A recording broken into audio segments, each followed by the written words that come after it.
ஹரே கிருஷ்ணா. பக்தர் எல்லாருக்கும் இனிமையான காலை வணக்கம். இன்றைய பாகவத சத்சங்க வகுப்புல கலந்துட்டு இருக்கிற எல்லா பக்தர்களுக்கும் என்னுடைய பணிவான நமஸ்காரம். ஸ்ரீமத் பாகவத்தினுடைய 3ஆம் ஸ்கந்தம் 14வது அத்தியாயம் இன்னைக்கு தொடங்குறோம். இந்த 14ஆம் அத்தியாயத்துடைய தலைப்பு திதி என்னும் மங்கை கருவுறுதல். சரி, இன்னைக்கு படிச்ச ஸ்லோகம் 1 முதல் 6 ஸ்லோகம் வரை. ஸ்ரீமத் பாகவதத்துல 3ஆம் ஸ்கந்தத்துல 14ஆம் அத்தியாயத்துல முதல் 6 ஸ்லோகம் இன்னைக்கு படிச்சிருக்கோம். இந்த 6 ஸ்லோகத்துல என்ன சொல்லியிருக்கு?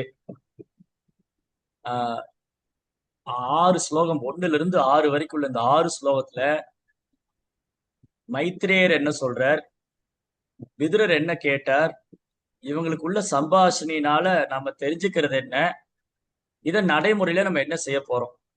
பாகவதம் படிக்கிறோம், கேட்கிறோம், நடைமுறையில என்ன செய்ய போறோம்? இப்ப பாகவதம் படிச்சோம், இப்ப அதை பத்தி டிஸ்கஸ் பண்ண போறோம். தென் பிராக்டிக்கலா என்ன பண்ண போறோம், நடைமுறையில என்ன பண்ண போறோம்? சரி, முதல் ஸ்லோகத்துல விதுரர் தன்னுடைய அதிருப்தியை வெளிப்படுத்துறார். இந்த ஆஹ் 3ஆம் அத்தியாயம் 3ஆம் ஸ்கந்தம் 14ஆம் அத்தியாயத்துல முதல் ஸ்லோகத்துல விதுரருக்கு ஒரு அதிருப்தி. உடனே நமக்கு ஒரு கேள்வி வந்துடும், பக்தருக்கு என்னப்பா அதிருப்தி? பக்தருக்கு அதிருப்தியே கிடையாது. பக்தர் எப்போதுமே திருப்தி, சுய திருப்தி விட்டு இருக்காங்க. பக்தனுக்கு அதிருப்தியே கிடையாது. அதாவது ஒரு தூய பக்தர், விதுரர் மாதிரி உள்ள தூய பக்தர்கள், நம்மள மாதிரி உள்ள பக்தருக்கு பக்தியில பக்குவம் ஆகாதனால சில நேரம் அதிருப்தி இருக்கு இந்த ஜட உலகத்துல. இந்த ஜட உலகத்துல ஏற்படக்கூடிய அதிருப்தி என்ன காரணம் அப்படின்னா, இந்த ஜட உலகத்துல, இந்த பௌதிக உலகத்துல அதிருப்தி நடக்குது, திருப்தி கிடையாது. இங்க யாருமே திருப்திப்படுத்த முடியல. நேத்து கூட பேசிக்கிட்டு இருந்தோம், என்னதான் பண்ணாலும் மனைவி திருப்தி அடைய மாட்டாங்க, என்னதான் பண்ணாலும் கணவன் திருப்தி அடைய மாட்டாங்க, என்னதான் கொடுத்தாலும் பிள்ளைகள் திருப்தி அடைய மாட்டாங்க, என்ன செஞ்சாலும் பெற்றோர் திருப்தி அடைய மாட்டாங்க. இந்த உலகம் முழுவதுமே இங்க யாரையுமே முழுமையா திருப்திப்படுத்திட முடியாது. இந்த ஜட உலகத்துல எல்லாமே புலன்கள் சார்ந்து இருக்கிறதுனால, புலனின்பம் சார்ந்து இருக்கிறதுனால அது அதிருப்தி தான். ஆனா விதுரரை போன்ற மகாத்மாக்களுக்கு இந்த ஜட உலகத்துல ஆக வேண்டியது ஒண்ணும் கிடையாது. அதனால இந்த ஜட உலகத்துல அவங்களுக்கு என்ன அதிருப்தி எல்லாம் ஒண்ணும் கிடையாது. அவங்க எப்பவுமே தன்னை உணர்ந்த ஆன்மாக்களாகவும் தன்னில் நிலை பெற்று இருப்பதனால, ஆத்மாவின் தளத்திலையும் பக்தியில நிலை பெற்று இருக்கிறதுனால, விதுரரை போன்ற மகாத்மாக்களுக்கு இந்த ஜட உலகத்துல எந்த அதிருப்தியும் கிடையாது. ஆனா இங்க தன்னுடைய அதிருப்தியை வெளிப்படுத்துறார். எந்த மாதிரி அதிருப்தி அப்படின்னா, அவருடைய ஆவல் பாருங்க. அவருக்கு எதுல அதிருப்தினா, அவர் மைத்ரேயர் முனிவர்கிட்ட சொல்றாரு, ஓ பிரபு, நீங்க பகவான் வராகருடைய தோற்றத்தை பத்தி சொன்னீங்க. நான் 2 வராகரை பத்தி கேள்விப்பட்டிருக்கேன். ஒண்ணுதான் சொல்லியிருக்கீங்க, இன்னொன்னு பத்தியும் சொல்லுங்க, அப்பதான் எனக்கு அது திருப்தி ஆகும். அப்ப பாருங்க, விதுரர மாதிரி மகாத்மாக்களுக்கு பகவானுடைய லீலைகளை மேலும் மேலும் தெரிந்து கொள்ள வேண்டும். அதுல அவங்க முழு திருப்தி அடையறதே இல்லை. அதை பாருங்க, நீங்க ஒண்ணுதானே சொன்னீங்க, 2 தடவை பகவான் வராக அவதாரம் பண்ணியிருக்காரு. அப்ப விதுர மகாத்மா ஒரு தூய பக்தரா இருந்ததுனால அவர் பகவானுடைய லீலைகளை எதையுமே மிஸ் பண்றதுக்கு தயாரா இல்ல. ஓ, நான் இதை கேட்காம விட்டுட்டேனே, சரி பரவாயில்ல, அதான் ஒரு வராகரை பத்தி சொல்லிட்டாரு. இப்போ நாம தான் என்ன பண்ணுவோம், நாம அந்த இடத்துல இருந்தா அதான் ஒரு வராகரை பத்தி சொல்லியாச்சு, அப்படின்னு இன்னொரு வராகரை பத்தி என்ன தெரிஞ்சுக்கிறது? ஆனா விதுரர் என்ன பண்ணாரு, இல்ல இல்ல, நீங்க ஒரு வராகரை பத்தி சொல்லியிருக்கிறீங்க, இன்னொரு வராக அவதாரத்தை போய் 2 தடவை பகவான் வராக அவதாரம் பண்ணியிருக்கிறாரு, அந்த 2 வராகரை பத்தி நான் தெரிஞ்சுக்கணும், அதை தெரிஞ்சுக்கிட்டாதான் எனக்கு திருப்தி. அப்போ ஒரு தூய பக்தருக்கு முதல்ல இங்க நம்ம கற்றுக்கொள்ள வேண்டிய பாடம் என்னன்னு சொன்னா, முதல் ஸ்லோகத்துல இந்த 3ஆம் ஸ்கந்தம் 14ஆம் அத்தியாயம் முதல் ஸ்லோகத்துல ஒரு தூய பக்தர் பகவானுடைய நாம ரூப குணாதிசயங்களை கேட்பதில் எப்பவுமே திருப்தி அடைவதே இல்லை. அவர் என்ன என்ன வர்றாரு, சரி சரி கேட்டாச்சுங்க, இப்ப நம்ம பாருங்க, வருஷ வருஷம் ஜென்மாஷ்டமி வருது, வருஷ வருஷம் தாமோதர பண்டிகை வருது, வருஷ வருஷம் நரசிங்க சதுர்த்தி, எல்லாமே வருஷ வருஷம் வருது, அதே கதைகள் தான் பேசுறோம். பகவான் நரசிம்மர் அவதாரம் பண்ணது, அப்புறம் தாமோதர லீலை செய்தது, கிருஷ்ண அவதாரம், ராம அவதாரம், அதே கதைகள் தான். ஆனா பாருங்க, பேசுறவங்களும் சரி, பேசக்கூடிய பக்தரும் சரி, கேட்கக்கூடிய பக்தர் போன வருஷமே சொன்னாங்க, வருஷ வருஷம் அதே கதை, புதுசா ஏதாவது சொல்லுங்க அப்படியா சொல்லுவாங்க? அது எவ்வளவு முறை கேட்டாலும் புதிதாகத்தான் இருக்கு. அது பக்தர்கள்ட்ட இருந்து கேட்கும் போது எவ்வளவு தடவை கேட்டாலும் சலிப்பு ஏற்படுவதே இல்லை. அதனால விதுரர மாதிரி ஒரு தூய பக்தருக்கு பகவானுடைய லீலைகள் எல்லாத்தையுமே தெரிஞ்சுக்கணும். அது எதுவும் மிச்சம் வைக்க கூடாது. அப்பதான் முழு திருப்தி. இப்ப நீங்க ஒரு வராகரை பத்தி சொல்லியிருக்கீங்க, இனி ஒரு வராகரை பத்தி சொல்லியிருக்கேன், அப்பதான் எனக்கு திருப்தி. இல்லாட்டா எனக்கு திருப்தி இல்லை, சாட்டிஸ்ஃபைடு இல்லை. I am not satisfied with it. So இது வந்து முதல் ஸ்லோகத்துல நாம் கற்றுக்கொண்டது. அப்ப அதே விதுரரை போல மகாத்மாக்களின் அடிச்சுவட்டை நாம் பின்பற்றுவேன். விதுரரை மாதிரி மகாத்மாக்களின் அடிச்சுவட்டை பின்பற்றி நாமும் ஹரி கதை கிருஷ்ண கதை கேட்பதில் ஆர்வத்தை அதிகரித்துக் கொள்ள வேண்டும். பிரபு நாங்க திரும்ப கூட சொல்லுங்களேன். நீங்க வந்து ஏற்கனவே வந்து போன வருஷம் தாமோதர மாசத்துல தாமோதர லீலை சொன்னீங்க, அது ரொம்ப நல்லா இருந்தது. அடுத்து தாமோதர மாசம் எப்போ வரும், எப்போ அந்த கதையை சொல்ல போறீங்க அப்படின்னு நம்ம ஆவல் கொண்டிருக்கும். அதுதான் இங்க விதுரருடைய மனோபாவம். விதுரருடைய மனோபாவம் என்னன்னா, அவர் பகவானை பற்றி கேட்பதுல வந்து நிறைவடையவே இல்லை, அவர் ஆவல் அதிகரித்து கொண்டே இருக்கிறார். அவ்வளவு சந்தோஷம் அவருக்கு. அதனாலதான் சொல்றாரு, இந்த 2 வராகரை பத்தி சொல்லியிருக்கேன். அடுத்தது 2ஆம் ஸ்லோகத்துல என்ன சொல்லியிருக்கு அப்படின்னா, நான் வந்து ஒரு வராகரை பத்தி கேட்டேன்னு சொன்னேன் இல்லையா, அது வந்து பரம்பரையிலிருந்து கேட்டிருக்கேன் அப்படிங்கிற. இது ரொம்ப ரொம்ப அவசியம். இப்போ 2வது ஸ்லோகத்துல நம்ம கற்றுக்கொள்ளக்கூடிய பாடம் என்னன்னு சொன்னா, நம்ம ஹரி கதை அல்லது கிருஷ்ண கதையை பரம்பரையிலிருந்து வரக்கூடிய குருமார்கள், வைணவர்கள் அவங்ககிட்ட இருந்து கேட்கணும். யார்கிட்ட வேணாலும் கேட்கலாமா? கிடையாது. யார்கிட்ட வேணாலும் கேட்கல. என்ன ஹரிக்கதை தானுங்க, ஹரிக்கதை தானே, கிருஷ்ண கதை தானே, யார் சொன்ன என்ன, யார் சொல்றது யாரா இருந்தா என்ன, கேட்டுக்கலாமா? நோ, கேட்கக்கூடாது. அதுதான் வந்து சனாதன் கோசாமி எச்சரிச்சிருக்காரு. நம்ம ஏற்கனவே பல தடவை கிளாஸ்ல பேசியிருக்கோம். சனாதன் கோசாமி என்ன சொல்லி எச்சரிக்கிறாரு? பதில் தெரிஞ்சவங்க கை தூக்குங்க. சனாதன் கோசாமி என்ன சொல்லி எச்சரிச்சிருக்கார்? கிளாஸ் டைம்ல அங்க யாரோ பின்னாடி எல்லாம் நடந்து போறாங்க, யாரு இது? எங்க ஒருத்தர் எந்திரிச்சு நடந்து போறாங்க. சனாதன் கோஸ்வாமி ஹரிகதையை பக்தர் அல்லாதவர்களிடமிருந்து கேட்கக்கூடாது என்று எச்சரிக்கிறார். என்ன சொல்லியிருக்காரு?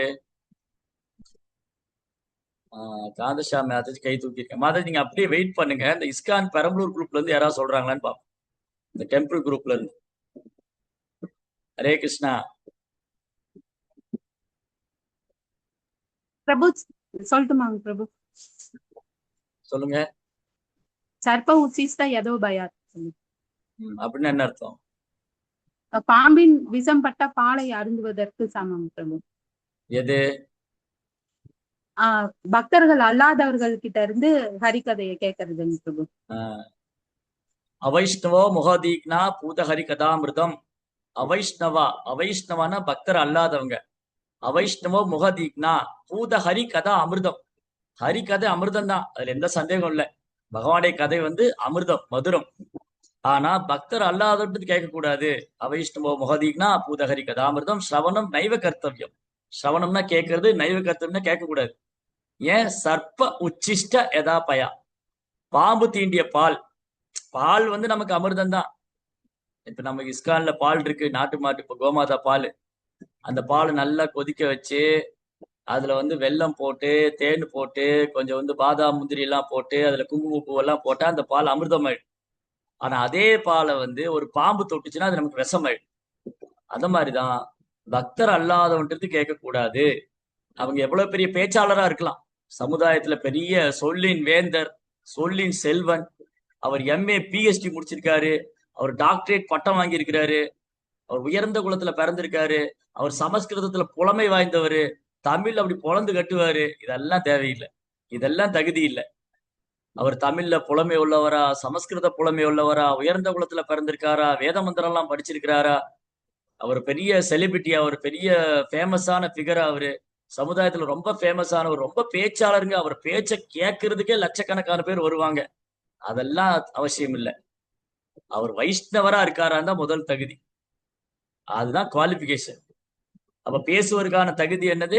அங்கீகரிக்கப்பட்ட அதிகாரப்பூர்வமான ஆச்சாரியா சம்பிரதாயத்துல வரணும். அதனால 2ஆம் ஸ்லோகத்துல விதுரர் என்ன சொல்றாரு? நான் வந்து குரு பரம்பரை சீட பரம்பரையிலிருந்து கேட்டிருக்கேன். ஒரு வராகரை பற்றி நான் வந்து சீட பரம்பரையிலிருந்து கேட்டிருக்கேன், எனக்கு இன்னொரு வராகரை பத்தி கூட சொல்லி கொடுங்க. அப்போ 2வது ஸ்லோகம் நாம கற்றுக் கொடுக்கிற பாடம், நாம் சம்பிரதாயத்துல இருந்த பக்தர்கள்ட்ட இருந்து கேட்கணும், மற்ற யார்கிட்ட இருந்தும் கேட்கக்கூடாது. பக்தர்கள், வைணவர்கள், குருமார்கள், சீட பரம்பரையிலிருந்து வரவங்கிட்ட இருந்து கேட்பது மிக அவசியம். இதுதான் 2வது ஸ்லோகம் நம்ம கற்றுக்கொள்ளக்கூடிய பாடம். இதுதான் நடைமுறையில நம்ம பயிற்சி பண்ணணும். 3வது வந்து அவர் அடுத்து கேள்வி கேட்கிறார் மைத்ரேயர்ட்ட விதுரர், ஏன் சண்டை போட்டாங்க வராகரும் இரண்யாக்ஷனுக்கு என்ன ஏன் சண்டை நடந்தது, அந்த சண்டையோட நோக்கம் என்ன, ஏன் அவன் பகவான் கூட போய் சண்டை போட்டான். அப்ப பாருங்க, அந்த லீலைகள் அவர் உள்ள புகுறதுக்கான தன்னுடைய ஆவலை வெளிப்படுத்துகிறார். அந்த லீலையில உள்ள போறதுக்கான ஆவல். எதனால இரண்யாக்ஷன் போய் வராகருக்கு சண்டைக்கு போனா, ஏன் அந்த சண்டை நடந்தது, அதோட நோக்கம் என்ன, இதை அறிந்து கொள்றதுக்கு அவர் ஆர்வம். அப்ப இதுல இருந்து இந்த 3 ஸ்லோகத்துல இருந்து நம்ம முக்கியமா பாக்குறது என்னன்னு சொன்னா, ஒருத்தர் பகவானுடைய கதைகளை கேட்பதில் ஆர்வம் கொண்டிருக்க வேண்டும், உற்சாகமாக இருக்க வேண்டும், உற்சாகமா இருக்க வேண்டும். சரி, இதுதான் 4ஆம் ஸ்லோகத்துல. அதுதான் அது இந்த 3 ஸ்லோகமும் 4ஆம் ஸ்லோகத்துல நம்ம வழி நடத்தி செல்லுது. 4ஆம் ஸ்லோகத்துல என்ன சொல்லியிருக்குன்னா, விதுரருடைய ஆர்வம், அவர் எவ்வளவு உற்சாகமா இருக்காரு பகவானுடைய லீலைகளை பற்றி கேட்பதற்கு. ரொம்ப உற்சாகமா இருக்காரு, திகைப்படையவே இல்லை, திகட்டவே இல்லைங்கிறார். நான் பகவானுடைய லீலைகளை கேட்பதில் எனக்கு திகட்டவே இல்லை. இதுதான் கேட்பவருக்கான தகுதி. இப்போ 2ஆம் ஸ்லோகத்துல நம்ம பேசுனது பேசுவோருக்கான தகுதி. ஸ்ரீமத் பாகவதம், அதாவது பகவானுடைய நாம ரூப குணாதிசயங்களை பேசுபவருக்கான தகுதி வந்து ஒரு சீட பரம்பரையிலிருந்து வரக்கூடியவரா இருக்கணும். அங்கீகரிக்கப்பட்ட அதிகாரப்பூர்வமான ஆச்சாரிய சம்பிரதாயம் சீட பரம்பரையிலிருந்து வரக்கூடியவரா இருக்கணும். இது பேசுவோருக்கான தகுதி. கேட்பவருக்கான தகுதி என்ன, அவர் ரொம்ப ஆர்வம் உள்ளவரா இருக்கணும், உற்சாகமா இருக்கணும். பாகவதம் கிளாஸா, நான் ஏதோ கொஞ்சம் காய்கறி எல்லாம் வெட்டி வைக்கலாம்னு நினைச்சேன், அதுக்குள்ள கிளாஸ் கூப்பிட்டாங்க. நான் வந்து அந்த சேவை பண்ணலாம்னு நினைச்சேன், அதுக்குள்ள கிளாஸ் கூப்பிட்டாங்க. நான் இந்த சேவை, எல்லா சேவையும் முக்கியமானதான். மற்ற சேவையின் பாவம் அதிகரிக்க வேண்டுமானால் அது ஸ்ரவணத்துலதான் இருக்கு. 9 விதமான பக்தி தொண்டில் முதலாவதும் முக்கியமானதும் ஸ்ரவணம். ஸ்ரவணம் செய்யாம நம்ம என்ன சேவை செய்தாலும் அந்த சேவையில் நமக்கு பக்தி மனப்பான்மை இருக்குமா என்பது கேள்விக்குறியாகும்.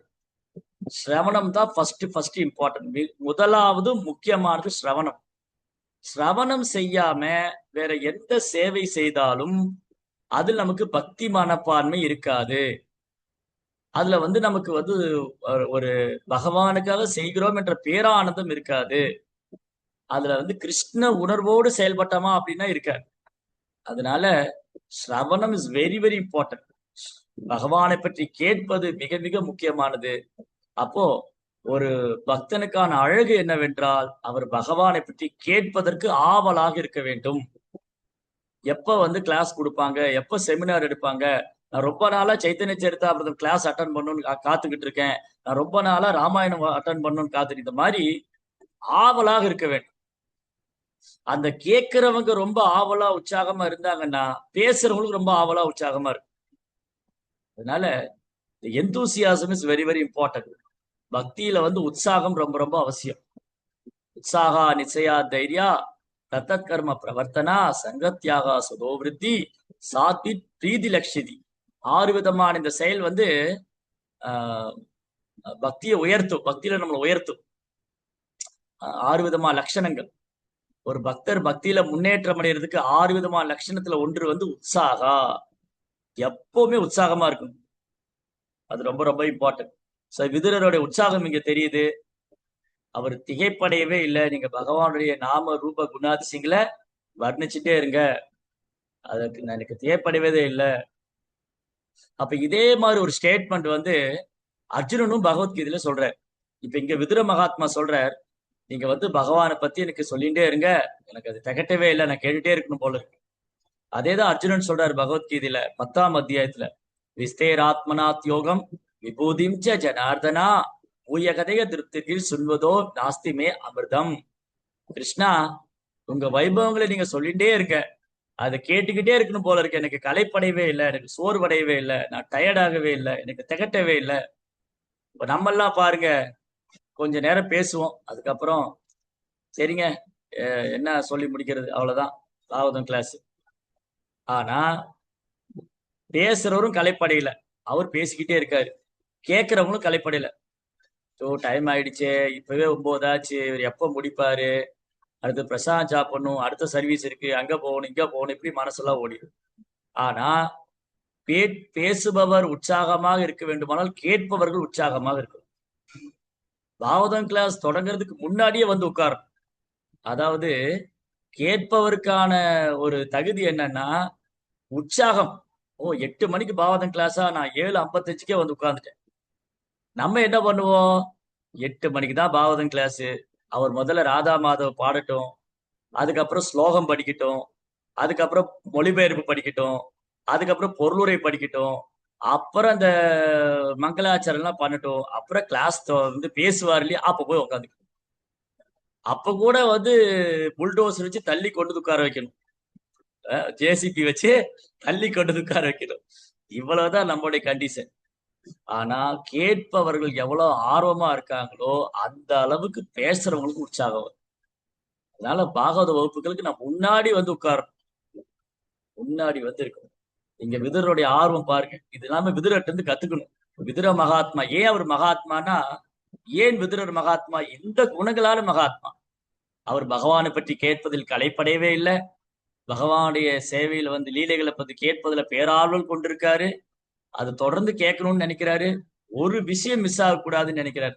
ஒரு விஷயம் மிஸ் ஆயிடக்கூடாது, எல்லாத்தையும் சொல்லிடுங்கோ அப்படின்னு இருக்காரு. அதனாலதான் விதுர மகாத்மா. அந்த மாதிரி மகாத்மாக்களை நடிச்சு ஒட்டே நான் பின்பற்ற வேண்டும். அப்போ பாகவதம் படிக்கிறதுல ஆர்வம் இருக்கணும், கேட்க ஆர்வம் இருக்கணும், உற்சாகம் இருக்கணும், தொடர்ந்து கேட்கணும், உற்சாகத்தை கைவிடக்கூடாது. இதெல்லாம் ரொம்ப ரொம்ப அவசியம். அதுக்குதான் பிரபுபார் வந்து இந்த பக்தர் சங்கத்தை ஏற்படுத்தியிருக்காரு. இஸ்கான் வந்து எதுக்காக பிரபுபார் ஏற்படுத்தியிருக்காரு? இந்த அன்பு பரிமாற்றத்துக்கு வேண்டிதான். சரி, அடுத்தது 5ஆம் ஸ்லோகத்துல என்ன இருக்கு? 5ஆம் ஸ்லோகத்துல இந்த மாதிரி பகவானுடைய நாம ரூப குணாதிசயங்களை கேட்பதால என்ன நன்மை? ஒருத்தர் கேட்கலாம், சரி சுவாமி, நீங்களும் சொல்றீங்க பகவானை பற்றி கேளுங்க, பகவானை பற்றி கேளுங்கன்னு. நாங்க தான் சேவை பண்றோமே, எதுக்கு பகவானை பத்தி கேட்கணும்? யார் ஒருத்தர் வந்து தொடர்ந்து பகவானை பற்றி கேட்கிறாங்களோ அது ரொம்ப பிரயோஜனமா இருக்கும். அவங்க வந்து பிறப்பு, இறப்பு, முதுமை, நோயிலிருந்து விடுபடுவது, ஜன்ம மிருத்து ஜரா வியாதி, இதுல இருந்து விடுபடணும். மீண்டும் பிறவா நிலை அடைய வேண்டுமானால் ஒருத்தர் பகவானுடைய லீலைகளை பற்றி கேட்பதுல ரொம்ப ஆர்வமா இருக்க வேண்டும். சோ அதனால இங்க இன்னொரு வார்த்தை என்ன பயன்படுத்தியிருக்கு 5ஆம் ஸ்லோகத்துல? விதுரரை வீரா என்று அழைக்கிறார். மைத்ரேயர் வந்து விதுரரை பார்த்து வீரான்னு சொல்றார். வீரானா உடல் பலத்தை சொல்லல. வீரா என்ற வார்த்தை இங்க என்ன பொருள்படுது? இந்த 5ஆம் ஸ்லோகத்துல வீரா என்ற வார்த்தை என்ன பொருள்படுதுன்னா, உடல் பலத்தை குறிக்கவில்லை, பிறப்பு பலத்தை குறிக்கவில்லை. அவர் பகவானை பற்றி கேட்பதில் எவ்வளவு உறுதியா இருக்கிறார், எவ்வளவு வலுவான நிலையில் இருக்கிறார். பகவானை பற்றி கேட்பதுல, அந்த ஹியரிங், கேட்பதுல அவ்வளவு உறுதியா இருக்கிறதுனால அவருக்கு வீரா நீங்க சொல்றாரு மைத்திரேயர் விதுரர். அதனால இது வந்து ரொம்ப அழகு. ஜன்ம கர்ம சமே திவ்யம் ஏவம் யோவேதி தத்வதக தக்த்வா தேகம் புனர் ஜன்ம நைதி மாமேதி சோ அர்ஜுனா. பகவத்கீதை 4ஆம் அத்தியாயம் 9வது பதம். பகவான் சொல்றார், யார் ஒருவர் எனது பிறப்பு செயல்கள் எல்லாம் திவ்யமானதுன்னு தெரிந்து கொள்கிறார்களோ, அதை உள்ளது உள்ளவாறு அறிந்து கொள்கிறார்களோ, ஏவம் ஜென்ம கர்ம சமே திவ்யம், பகவானுடைய பிறப்பு செயலெல்லாம் திவ்யம், பகவானது பிறப்பும் செயலெல்லாம் திவ்யம். ஏவம் யோவேதி தத்வதக, யோகம் வேதி தத்வதக, தத்வதகன ஆசிட்டிஸ், உள்ளது உள்ளவாறு. அப்ப யார்கிட்ட இருந்து கேட்டா உள்ளது உள்ளவாறு தெரிஞ்சுக்கலாம்? சீட பரம்பரை மூலம். அப்ப கனெக்ட் ஆயிடுச்சா? விதுரர் என்ன சொன்னாரு? நான் சீட பரம்பரை கேட்டேன்னாரு. அப்ப சீட பரம்பரை கேட்கும் போதுதான் நாம் உள்ளதை உள்ளவாறு அறிந்து கொள்வோம். இல்ல நான் டிவியில போட்ட மகாபாரதத்துல பார்த்து தெரிஞ்சுக்கிட்டேன், மகாபாரத சீரியல்ல பார்த்து தெரிஞ்சுக்கிட்டேன், அப்புறம் வந்து நான் சினிமா மகாபாரதம் ஒரு படம் எடுத்தாங்க அதை பார்த்து நான் தெரிஞ்சுக்கிட்டேன், இல்ல குமுதம் பேப்பர்ல வந்து வாரமலர்ல வந்துச்சு அதை வச்சு நான் தெரிஞ்சுக்கிட்டேன். நோ. இல்ல எங்க பக்கத்து வீட்டுக்காரர் சொன்னாரு, இல்ல அந்த ஆசிரமத்துல ஒரு சாமிஜி சொன்னாரு. நோ. எந்த ஆசிரமத்துல எந்த சாமிஜி சொன்னாலும் கேட்கக்கூடாது. குமுதம் வாரமலர் பேப்பர்ல கட்டிங் எடுத்துட்டு வந்து அதை நம்ம படிக்க கூடாது. அப்புறம் வந்து பத்திரிகையில் உள்ள விஷயங்களை வந்து அதிகாரப்பூர்வமானது இல்ல.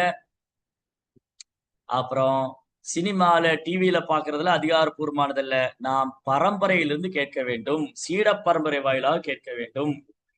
அதுதான் ரொம்ப ரொம்ப முக்கியம். சீட பரம்பரையிலிருந்து கேட்கணும்.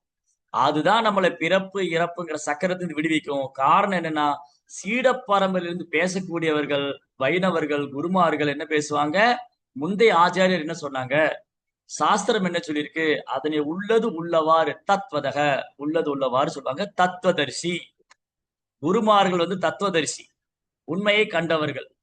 தத்வதக உள்ளதை உள்ளவாறு சொல்லுவாங்க. தத்வதக தத்துவதரிசி. தத்துவதரிசி என்றால் சாஸ்திரம் மூலமாக குருமார்கள் மூலமாக முந்தைய ஆச்சாரியர் மூலமாக உள்ளதை உள்ளவாறு கண்டவர்கள். அவங்க பேசுவது தத்வதக, உள்ளது உள்ளவாறு, ஆஸ் இட் இஸ். அதனாலதான் பிரபுபாதர் வந்து பகவத்கீதா ஆஸ் இட் இஸ் போட்டிருக்காரு. பகவத்கீதை உண்மையுருவில். ஏன் பிரபுபாதர் பகவத்கீதை மட்டும் போடாம பகவத்கீதை உண்மையுருவில் போட்டாரு? இது சீர பரம்பரை வாயிலாக வருகிறது. அப்போ பொருளூர்ல புரோப்பா என்ன எழுதுறாரு, விஸ்வநாத் சக்கரத்தாக்கூர் இந்த மாதிரி விளக்கம் கொடுத்திருக்காரு, ஜீவகோசாமி இப்படி விளக்கம் சொல்லியிருக்காரு, பரதே வித்யாபூஷன் இப்படி சொல்லியிருக்காரு, மாத்வாச்சாரி இப்படி சொல்லியிருக்காரு, ராமானுஜாச்சாரி இப்படி சொல்லியிருக்காரு அப்படின்னு முந்தைய ஆச்சாரியுடைய விளக்கங்களை புரோபார் மேற்கோள் காமிக்கிறார். அதனால தியக்துவா தேகம், இந்த உடலை விட்டதும் புனர் ஜென்ம நைதி, மறுபிறவி கிடையாது, மாமேதி, என்னையே அடைகிறார்கள் அர்ஜுனா. அப்போ பகவானது செயல்கள், அவருடைய பிறப்பு செயல்கள் எல்லாம் ரொம்ப ரொம்ப திவ்யமானது. அதை கேட்பதால் ஒருவன் பிறப்பு இறப்பு சக்கரத்தை வெட்டி வீழ்த்திடலாம். அதுக்கப்புறம் பொருளூரில புரோப்பா என்ன சொன்னார், பீஷ்மரை உதாரணமா கொடுத்திருக்காரு. இந்த குருக்ஷேத்திர போர்க்களத்துல கிருஷ்ணர் முன்னாடி உடலை விட்டவங்க எல்லாம் அவங்கவுங்க நற்கதி அடைந்தார்கள். யாரெல்லாம் குருக்ஷேத்திர போர்க்களத்துல கலந்துக்கிட்டாங்களோ. ஏன்னா அந்த குருக்ஷேத்திர போர்க்களமானது தர்மக்ஷேத்திரமான குருக்ஷேத்திரத்தை தர்மத்துக்காக நடந்த யுத்தம், தர்மத்துக்கும் அதர்மத்துக்குமாக நடந்த யுத்தம். அது பகவான் கிருஷ்ணர் முன்னிலையில் நடந்த யுத்தம், பகவானுடைய ஏற்பாட்டிலாம் நடந்த யுத்தம். அதனால அந்த குருக்ஷேத்திர போர்க்களத்துல பார்த்த சாரதியாக, அர்ஜுனுடைய சாரதியாக பகவான் ரதத்துல அமர்ந்து கொண்டிருக்கிறார். அவர் கண்ணு முன்னாடி அவர் தரிசனம் செய்து கொண்டு எண்ணற்ற பேர் அந்த உடல்ல அந்த அந்த யுத்தத்துல வீர மரணம் அடைந்தார்கள். அப்ப யாரெல்லாம் அந்த யுத்தத்துல கலந்துட்டு வீர மரணம் அடைஞ்சாங்களோ அவங்கவங்க நற்கதி அடைந்தார்கள். சிலர் சொர்க்கத்துக்கு போனாங்க, சிலர் மோட்சம் அடைஞ்சாங்க, சிலர் பகவானுடைய ஆன்மீக உலகத்துக்கு போனாங்க. ஏன்னா அந்த தர்ம யுத்தத்துல கலந்துட்டதுனால. அப்படி பார்க்கும்போது பகவான் முன்னிலையில் நடைபெற்ற அந்த யுத்தத்துல உடலை விட்டவங்களுக்கு எந்த நஷ்டமும் கிடையாது. அதான் பீஷ்மர் வந்து தன்னுடைய பிரார்த்தனை, பீஷ்ம ஸ்துதியில பீஷ்மர் தன் பிரார்த்தனையில சொல்லுகிறார், பகவான் குருஷேத்திர யுத்தத்துல அர்ஜுன் ரதத்துல உட்கார்ந்து இருந்தார். அர்ஜுனுடைய ரதத்தை ஓட்டியே என்ன பண்ணாரா, எதிர் தரப்புல இருக்கிற ஆயில குறைச்சிட்டாரு. எப்படி அழகா பீஷ்மர் சொல்றாரு, அர்ஜுனுடைய ரதத்துல பகவான் அமர்ந்து கொண்டு எதிர் அணியில் இருப்பவரின் ஆயுளை குறைத்து விட்டார். குருக்ஷேத்திர போர்க்களத்துல யாரெல்லாம் பங்கு கொண்டார்களோ அவங்க எல்லாம் நற்கதி அடைந்தார்கள், பகவான் முன்னிலையில உடலை விட்டாங்க. அப்போ பகவான் இருக்கக்கூடிய அந்த இடத்துல உடலை விட்டவங்க அவங்கவங்க நிலையை அடைஞ்சாங்க. எல்லாரும் கோலோகம் தான் அவனுக்கு போயிடல, ஏன்னா எல்லாரும் பக்தர் கிடையாது. அந்த குருக்ஷேத்திர யுத்தத்துல இருந்த எல்லாரும் பக்தர்கள் கிடையாது. அதனால எல்லாரும் கோலோகம் தான் அவனு போல. சிலர் சொர்க்கத்துக்கு போனாங்க, சிலர் வந்து மோட்சம் அடைஞ்சு முக்தி அடைஞ்சாங்க. ஒரு சிலர் பக்தர்கள் வந்து வைணவர்கள் பகவானுடைய உலகத்துக்கு போனாங்க, வைகுண்டத்துக்கு போனாங்க, அப்புறம் கோலோகம் தான் போனாங்க. இது அவங்கவுங்க அந்த யுத்த பூமியில இருந்து பகவானோட என்ன மாதிரி கனெக்ட் ஆயிருக்காங்க, கனெக்ட் ஆயிருக்காங்க. சரி, அடுத்தது 6வது பதத்துல என்ன சொல்லி, துருவ மகாராஜாவுடைய மகிமைகளை பற்றி சொல்லி, நேத்து கூட நம்ம துருவரை பத்தி பேசிட்டு இருந்தோம். அப்ப இன்னைக்கு பிரபுபார் அடுத்த பொருளூரிலேயே சொல்லிட்டாரு துருவருடைய மகிமை. துருவருடைய மகிமையை வந்து ரொம்ப அழகா வர்ணிச்சிருக்கார் பிரபுபாதா. துருவ மகாராஜா நாரதருடைய அனுகிரகத்தினால தூய பக்தி தொண்டை பயிற்சி பண்ணாரு. அவர் மரணத்தை வென்று விட்டார், மரண பயமே அற்றவர்.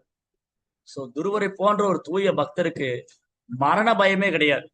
இப்ப நமக்கெல்லாம் பாருங்க, ஐயோ எனக்கு எப்போ மரணம் வருமோ தெரியாது, நான் இறந்து போனா என்ன ஆக போகுது, என் மனைவி என்னாவா, என் பிள்ளைகள் என்னாவாங்க, என் குடும்பம் என்னாகும், சோ மெனி திங்ஸ், எக்கச்சக்கமான எண்ணங்கள் இருக்கு, கவலைகள் இருக்கு, வருத்தங்கள் இருக்கு.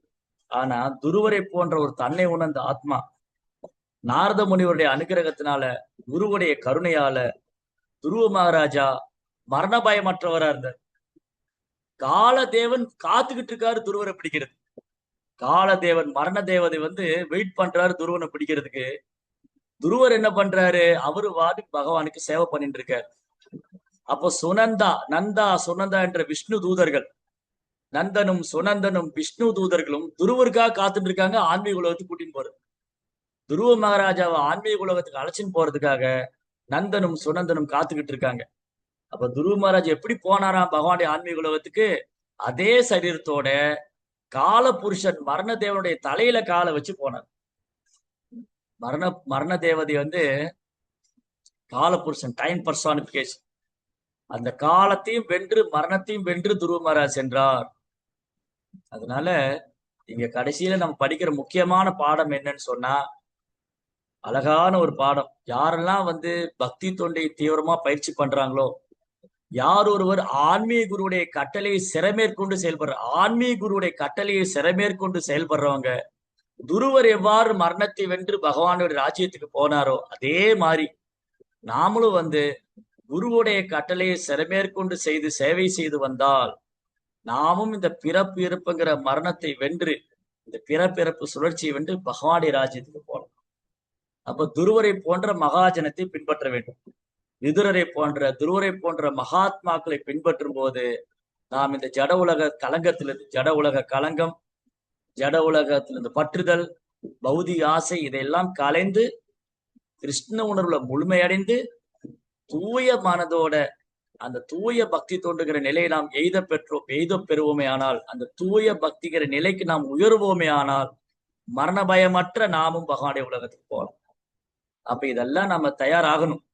இப்ப இந்த 6 ஸ்லோகமும் நம்மை தயார் செய்து கொள்றதுக்கான ஸ்லோகம். சரி, திரும்ப ஒரு தடவை ரிகலெக்ட் பண்ணுவோம். இந்த 6 ஸ்லோகம் என்னன்னு சொல்லிச்சு. முதல்ல வந்து விதுரருடைய அதிருப்தி, அவர் பகவானை பற்றி முழுமையா கேட்காம திருப்தி அடையல, அதனால எனக்கு முழுமையா சொல்லுங்கன்னு சொல்றாரு. 2வது சீட பரம்பரையின் முக்கியத்துவத்தை பத்தி பார்த்தோம். 3வது வந்து அந்த லீலைகளை வந்து எவ்வளவு ஆர்வமா உற்சாகமா விதுரர் கேட்கிறாருன்னு பார்த்தோம். 4வது இந்த மாதிரி பகவான் லீலைகள்லாம் நம்மளை வந்து பிறப்பு இறப்பு இந்த சக்கரத்திலிருந்தே விடுவிக்கக்கூடியதுன்னு பார்த்தோம். 5வது விதுரரை வந்து வீரா என்ற நாமத்துல அழைக்கிறாங்க, ஏன்னா அவர் எப்பவுமே கேட்பதில் ஆர்வம் உள்ளவரா இருக்காரு. 6வது ஒரு தூய பக்தர் மரணத்தை வென்று பகவானுடைய உலகத்துக்கு போகும். அதனால நம்ம விதுரரையும் துருவரையும் பின்பற்றுவோமே ஆனால் நாமும் படிப்படியா தூய பக்திங்கிற நிலைக்கு வருவோம். சில பிரபுபாதுடைய கருணையால, குருவோடைய கருணையால நமக்கு அந்த பாக்கியம் கிடைச்சிருக்கு. குருமார்களுடைய கருணையால, ஸ்ரீல பிரபுபாடைய கருணையால நமக்கு பாக்கியம் கிடைச்சிருக்கு. இன்னைக்கும் நம்ம வந்து ஹரே கிருஷ்ண கிருஷ்ண கிருஷ்ண ஹரே ஹரே, ஹரே ராம ராம ராம ஹரே ஹரே பகவானுடைய புனித நாமத்தை உச்சரிக்கிறோம். இது வந்து மகாபிரபுவே நமக்கு கொடுத்திருக்காரு. கோலோகேர பிரேமதான ஹரிநாம சங்கீர்த்தனம். கோலோகத்தின் பிரேமத்தை கொடுக்கக்கூடியது ஹரிநாம சங்கீர்த்தனம், ஹரே கிருஷ்ணா மகாமந்திரம். துருவர் எப்படி ஓம் நமோ பகவதே வாசுதேவாய என்று நாமத்தை உச்சரித்து நாரதுடைய அனுகிரகத்தினால பகவான் மேல கலங்கமில்லாத அன்பு அடைந்தாரோ, அதே போல நாமும் ஆன்மீக குருவிலிருந்து இந்த நாமத்தை தீட்சையாக பெற்றுக்கொண்டு நாமத்தை தொடர்ந்து உச்சரித்தா நமக்கு பகவான் மேல அன்பு ஏற்படும். அப்ப நாம ஜபம், ஸ்ரவணம், கீர்த்தனம், பகவானை பற்றி கேட்கணும், நாம ஜபிக்கணும். இதெல்லாம் பண்ணும்போது சாண்டிங்க வந்து நம்ம கவனமா சொல்லணும். ஜபம் பண்ணும்போது பேசுறது, விளையாடுறது இதெல்லாம் இல்லாம ஜபம் பண்ணும்போது கவனமாக ஜபிக்க வேண்டும். அப்போ நாம ஜபம் சரியாக உச்சரித்து குறைந்தபட்சம் 16 மாலை, குறைந்தபட்சம் 16 மாலை சொல்லி பகவான் நாமத்தை உச்சரித்தா பிரபுபாதர் நமக்கு எல்லா வாய்ப்பும் கொடுத்திருக்காரு. துருவருடைய வாழ்க்கையில நடந்தது, விதுரருடைய வாழ்க்கையில் நடந்தது, அது எல்லாமே பிரபுபாதர் நமக்கு ரொம்ப சுலபமாக்கி கொடுத்துட்டாரு. சோ துருவ மகாராஜா என்ன பண்ணாரு? ஓம் நமோ பகவதி வாசுதேவா ஜபம் பண்ணாரு. நாரதோட இன்ஸ்ட்ரக்ஷனை ஃபாலோ பண்ணாரு, நாரதருடைய உபதேசத்தை பின்பற்றினார். விதுரர் என்ன பண்ணாரு? மைத்திரிட்டு இருந்து நிறைய கேட்டு தெரிஞ்சுக்கிட்டார். அதே மாதிரி பிரபுபாதர் நமக்கு வந்து ஹரே கிருஷ்ணா மகாமந்திரம் கொடுத்திருக்கார், பாகவதம் கொடுத்திருக்கார், இஸ்கான்கிற ஒரு அழகான ஒரு உலகமே வாழக்கூடிய ஒரு வீடு கட்டி கொடுத்திருக்கார். இங்க பக்தர்கள் சங்கம் இருக்கு, குருமார்கள் இருக்காங்க. அப்ப நாம இந்த சத் சங்கத்துல வந்து இஸ்கான்ல வந்து தொடர்ந்து நாம ஜபத்தை செய்து குருமார்கள்ட்ட இருந்து பாகவதம் கேட்டு பாகவதம் படிச்சோம்னு சொன்னா நாமும் படிப்படியா தூய பக்திங்கிற தளத்துக்கு உயர்வோம். அப்படி நம்ம தூய பக்திங்கிற தளத்துக்குள்ள உயரும் போது இந்த மாதிரி விதுரட்டிருந்த குணங்கள், துருவற்றிருந்த குணங்கள் நம்மகிட்ட வெளிப்பட ஆரம்பிக்கும். அதனால எவ்வளவுக்குள்ள நம்ம சிரத்தையோட முயற்சி பண்றோம், பகவானுடைய அனுகிரகருக்கு நம்ம முயற்சி பண்ற மாதிரி தான் இருக்கு. சோ நம்ம எவ்வளவுக்குள்ள முயற்சி பண்றோமோ அவ்வளவுக்குள்ள பகவானும் அனுகிரகம் பண்ண தயார காத்துன்னு இருக்காரு. குருவும் கிருஷ்ணரும் நமக்கு அனுகிரகம் பண்றதுக்காக காத்துன்னு இருக்காங்க. நம்ம முயற்சி மட்டும்தான் செய்யணும். हरे कृष्णा। वीरेंद्र श्रीमद् भागवतम की जय, श्री प्रभुपाद की जय।